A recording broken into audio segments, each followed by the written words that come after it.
तुक्का मार दिया बैठे बिठाए। ये लोग बड़े चालाक होते हैं।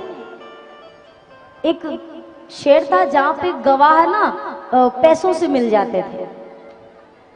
तो एक आदमी अपना मुकदमा लेके वकील के पास गया। वकील साहब से कहा देखो साहब सब तो ठीक ठाक है, मुकदमा लड़ दो, पर हमारे पास कोई गवाह नहीं है।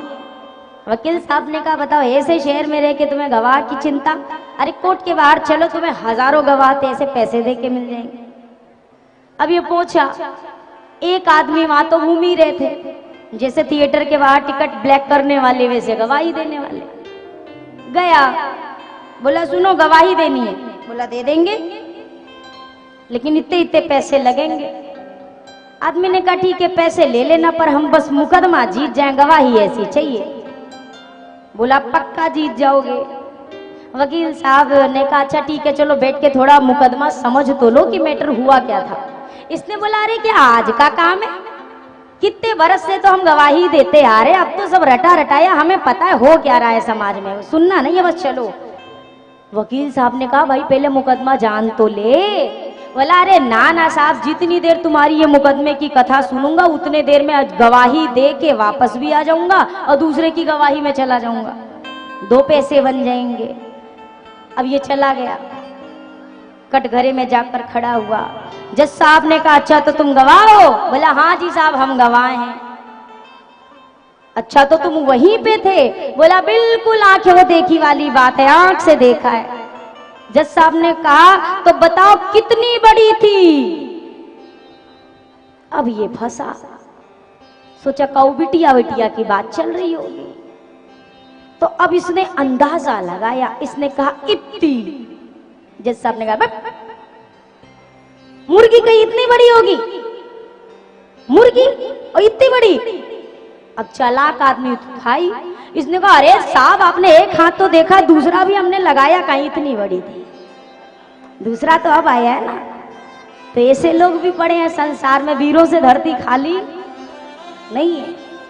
मैंने चर्चा की थी जिसपे आपने झूठ मूठ का हाथ उठाया था, वो चर्चा ये थी सुख और दुख नाम सब ने सुना है। अब सोचो ये कि ये दोनों रहते कहाँ हैं, कहाँ रहते हैं, इनका गांव कहाँ है, कहाँ पर मिलेंगे, कैसे मिलेंगे?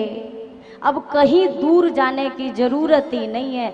समस्या यही तो होती है, सुख लगता है बाहर है और दुख लगता है हमारे भीतर ही भरा है। सुख तो दुकान में भी मिल जाता है। अभी गर्मी लग रही है, जाकर के 30,000 खर्चा कर दो, एसी मिल गया, हाय सुख मिल गया, पर ये सुख है? पहले तो फर्क करना समझे, फर्क करना, तन का सुख और मन का सुख दो अलग चीजें हैं। आपको बढ़िया चिल्ड रूम में बिठा दिया जाए, खूब बढ़िया ठंडा ठंडा एसी का कमरा हो, और पता चले कि भैया जो हमारा दुकान था, दुकान का सारा का सारा माल जो था वो कहीं फंस गया ट्रक का ट्रक। अब एसी में तो बैठे ऊपर पसीना आना शुरू हो जाएगा। ये मन का सुख और तन का सुख, ये तो बड़ी अलग सी चीजें हैं। हम आप सोचते हैं सुख बाहर मिलता है और दुख भीतर बैठा है, जबकि ऐसा नहीं है। एक व्यक्ति के घर में सांप घुसा, बहुत ध्यान से सुनिए, सांप घुसा। अच्छा सांप घुसते तो देख लिया सबने, पर उसे निकलते नहीं देखा, निकलते इस व्यक्ति ने नहीं देखा। अब ये परेशान, रात रात भर पैर मोड़ के बैठा रहे, पलंग से उतरे भी तो टॉर्च जला के, वॉशरूम भी जाए तो ऐसा ना हो मैं पैर रखूं और नागराज लटक के सामने आ जाए, चप्पल भी पहने तो कांपते हुए।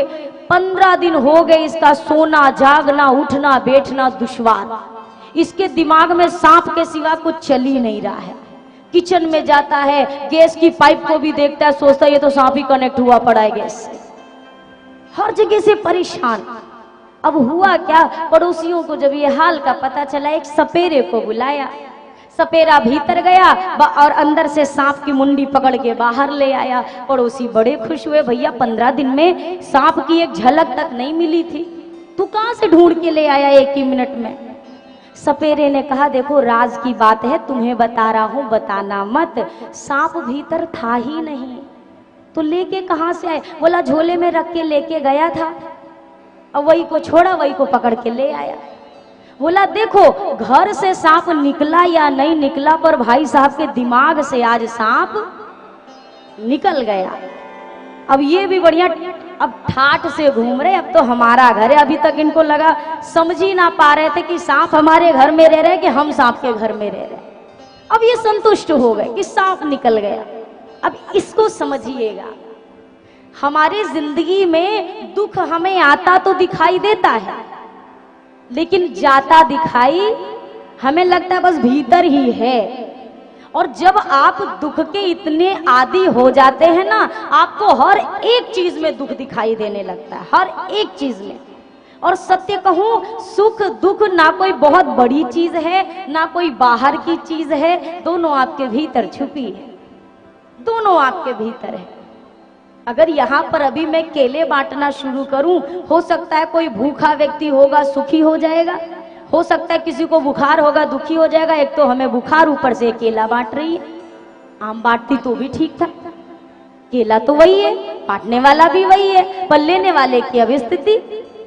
तो सुख और दुख की, और सीधा से एक सरल अर्थ समझिए, बढ़िया बड़े बड़े कूलर लग रखे हैं। अभी कूलर सुख दे रहे हैं कि दुख दे रहे हैं? सुख दे रहे हैं ना। लेकिन यही कूलर, अभी यही बड़ा वाला जो कूलर है, यही बढ़िया जनवरी के महीने में बढ़िया हरहरा के चला दे आपके कमरे में, सुबह तक नजर नहीं आओगे।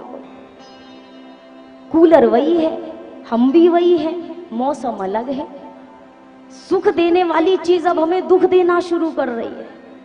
तो भैया ऐसा लगता है लोग बदल गए, बदल के लोगों ने हमें दुख देना शुरू किया।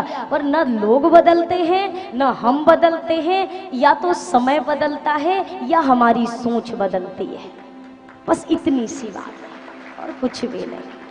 मैं देखती हूँ कई लोग यहाँ पीछे भी बैठे रहते हैं तो भी मुस्कुराते हैं, भजन में सबसे पहले हाथ उनके ऊपर खड़े होते हैं, और कई लोग को आगे भी बीच में भी जगह मिली सो भी वो तरसते हैं, हाय हाय हाय हाय गर्मी, हाय गर्मी। अरे यहाँ ज्यादा लग रही होगी कि वहां ज्यादा लग रही होगी? आपको यहाँ के टेम्परेचर में शांति पता है कब मिलेगी? जब आप अभी बीच जहाँ झूला लगा है ना, वहां आधा घंटा खड़े होके आ जाओ, फिर आपको पता चलेगा यहाँ सुख है कि दुख है। जो चीज मिल जाती है लगता है इसकी कोई कीमत नहीं है, इससे ज्यादा कुछ मिले तो कोई बात बने, इससे ज्यादा कुछ मिले। एक व्यक्ति था, एक भिखारी, भीख मांगता था। अब भीख मांगता था, एक दिन उसे किसी ने कुर्ता दे दिया। अब ये कुर्ता पहने, लेकिन अब सोचने लगा बिना धोती के कुर्ते का कोई वजन है क्या? एक धोती मिले तब तो कुर्ता में कछु सुख मिले। अच्छा, कुछ दिन बाद उससे किसी ने एक धोती भी दे दी। अब ये सोचने लगा चलो बढ़िया है, कुर्ता भी मिल गया और धोती भी मिल गई, पर अब कुर्ता में होवे है जेब। सो जैसे ही जेब में डाला हाथ, दोनों जेब खाली। अब वो बोले खाली जेब का कुर्ता, जे कम से कम जेब है तो 4 पैसा तो जेब में पड़े रहने चाहिए। इसने फिर लग के मांगना शुरू किया। अच्छा चलो, मांगते मांगते चंद पैसे भी आ गए। अब नया कुर्ता, नई धोती और 4 पैसे भी जेब में हैं। फिर अब सोचने लगा पैसे तो आ गए, अब कहीं चोरी ना हो जाए या को रखने के लिए एक झुपड़िया हो जाती तो और आनंद आ जाता। चलो, इसने मांग मांग के एक झोपड़ी भी बना ली। अब जैसे बढ़िया झोपड़ी बनी, आके लेटा, यही महीना चल रहा था और शायद कोई क्षेत्र भी कचनारिया करा होगा, भयंकर गर्मी। अब ये जैसे ही लेटा, ऊपर देखा छत तो बिल्कुल खाली पड़ी। या में एक बजाज या ओरिएंट का पंखा लग जाता तो बड़ा आनंद आ जाता। चलो भाई, मांग मांग के पंखा भी टांग लिया। अब गर्मी के लिए पंखा, आई सर्दी। अब सोचने लगा कुड़कुड़ाता बैठा है, एक अगर बढ़िया हीटर आ जाता तो और आनंद आ जाता। चलो, हीटर भी आ गया। इतना मांगा, झोपड़ी से बंगला बना, बंगला से महल बना, महल का राजा बना, राजा बन गया, पर आज भी मांगना नहीं छोड़ा। कल किसी से कुर्ता और पैजामा मांगता था, आज किसी से किसी का राज्य छीनता है, मांगने की आदत नहीं गई। शुरुआत वही थी, अंत भी वही चल रहा, काम हम भी वही करते हैं। फर्क इतना है, जो कुछ गरीब है वो सीढ़ियों पर बैठ के मांग लेता है, और थोड़ा अच्छे कपड़े वाले लोग मंदिर के अंदर जाके मांग लेते हैं। बात बराबर है।